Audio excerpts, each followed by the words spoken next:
जो आवश्यक रहा हो, उन पूरे अभियान के साथ श्रीमद पंचखंड पीठ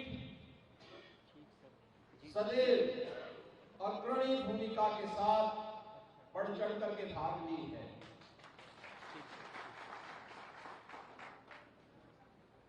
भारत विभाजन के समय जब इस देश का दुर्भाग्यपूर्ण विभाजन हुआ था, उस विभाजन का विरोध करने के लिए भी इस देश के पूज्य संतों के नेतृत्व में जो आंदोलन चल रहा था, उसमें भी इस पीठ की भूमिका थी। पूज्य स्वामी महात्मा रामचंद्र वीर जी महाराज और पूज्य स्वामी आचार्य धर्मेंद्र जी महाराज उस आंदोलन में कूद पड़े थे। आजादी के उपरांत जब इस देश पर युद्ध थोपे गए, जब भी थोपे गए,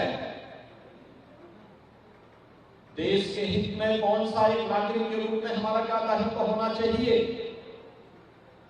उस दायित्व का निर्वहन करने के लिए भी जन जागरूकता का जो अभियान पूज्य संतों के नेतृत्व में चल रहे थे, उस आंदोलन में भी श्रीमद पंचखंड पीठ बढ़ चढ़ करके भाग ले रही थी।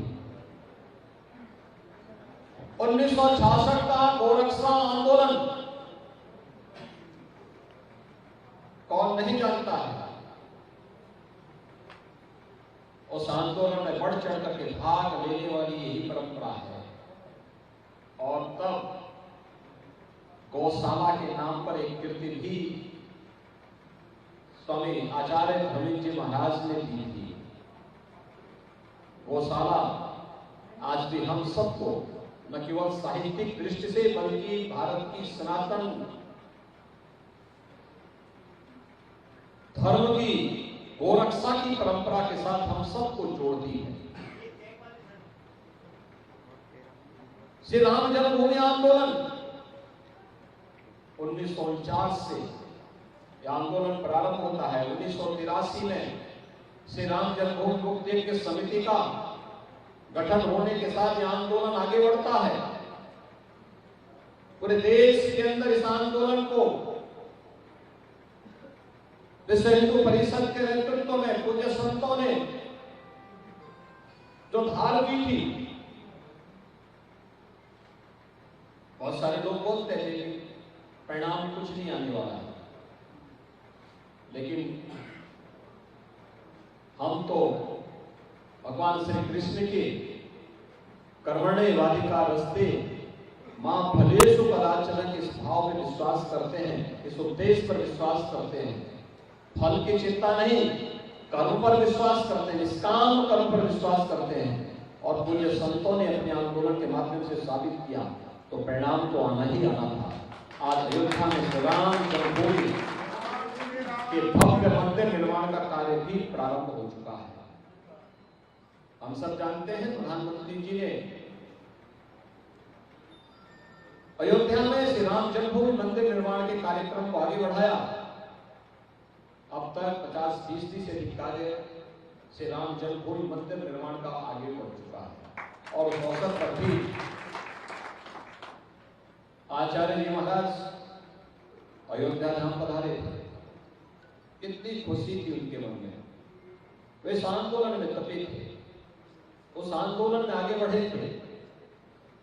उस आंदोलन के साथ उन्होंने अपने आप को पूरी तरह समर्पित करके इसको एक नई ऊंचाई तक पहुंचाने में अपना योगदान दिया था। और यही तो है भारत के संतों की परंपरा, जो अपने अनुसार अपने आप को होम करने पर विश्वास करता है, जो उस परंपरा के साथ जुड़ करके अपने कर्तव्यों का ईमानदारी पूर्वक निर्वहन करने में विश्वास करता है, उसके लिए अपना कर्तव्य का निर्वहन ही उसका धर्म है।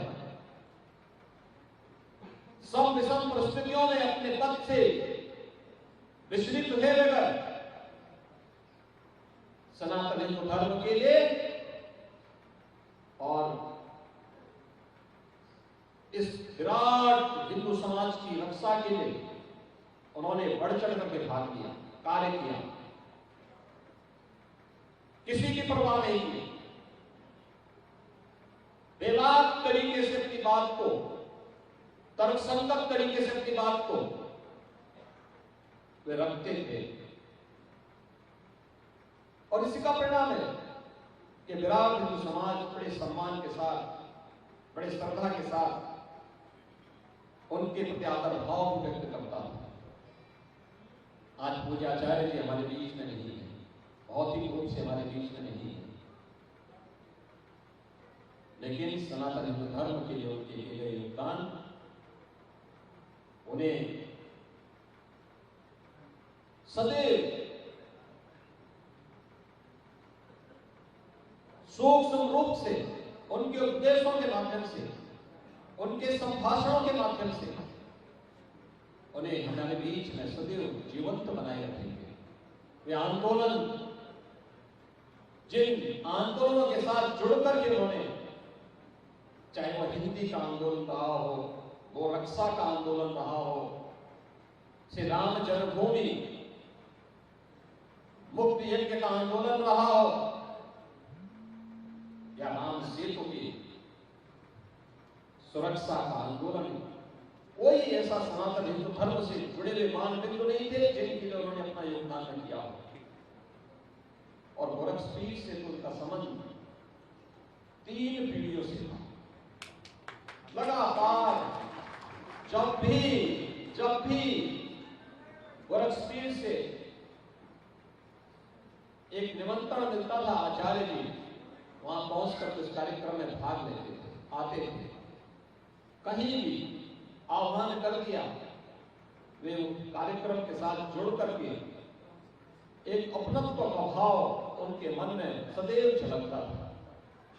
आज के इस अवसर पर मैं आचार्य पूज्य स्वामी आचार्य धर्मेंद्र जी महाराज के श्री चरणों में नमन करते थे। उन्हें गोरखपीठ की ओर से भी और सकल सनातन हिंदू धर्म के उनके सभी शुभचिंतकों और अनुयायियों की ओर से भी नमन करते हुए मैं विनम्र श्रद्धांजलि अर्पित करता हूं। मुझे प्रसन्नता है कि आचार्य जी की इस परंपरा को आज यहां पर स्वामी सोमेंद्र जी महाराज के द्वारा निर्वहन करते हुए इस परंपरा को आगे बढ़ाने का कार्य किया गया है। और मैं विश्वास के साथ कह सकता हूं कि समर्थ गुरु रामदास की परंपरा के साथ जो तेज विगत 2 पीढ़ियों ने इस सनातन हिंदू धर्म के लिए दिखाते हुए जो कार्य किया है, उस अभियान को स्वामी सोमेंद्र जी महाराज आगे बढ़ाने का कार्य करेंगे। एक विराट परंपरा है तो विराट जिम्मेदारी भी है। सम विषम परिस्थितियों में अविचलित होते हुए हम इस कार्यक्रम को आगे बढ़ाएंगे। इसे एक पूरी जवाबदेही के साथ आगे बढ़ाने का यह उत्तरदायित्व आज स्वामी आचार्य धर्मेंद्र जी महाराज ने उनके कंधों पर सौंपा है। हमें बड़ा विश्वास है कि सभी लोग मिलकर के, उनके अनुयायी, उनके शुभचिंतक, पूज्य संतों के आशीर्वाद से इन 2 परंपराओं के प्रचंड तेज और आशीर्वाद से इसे आगे बढ़ाने का कार्य करेंगे। उनके प्रति और श्रीमद पंचखंड पीठ के प्रति हमारी पूरी सद्भावना है, पूरी शुभकामना है। इस विश्वास के साथ मैं आप सभी को, आज आप सभी आचार्य धर्मेंद्र जी महाराज की इस त्रयोदश कार्यक्रम में सम्मिलित होने के लिए यहाँ पर उपस्थित हुए हैं। आप सभी उनकी भक्तों, शुभचिंतकों और अनुयायियों के प्रति भी अपनी सद्भावना व्यक्त करते हुए अपनी वाणी को यही में विराम देता हूँ। ओम शांति शांति शांति।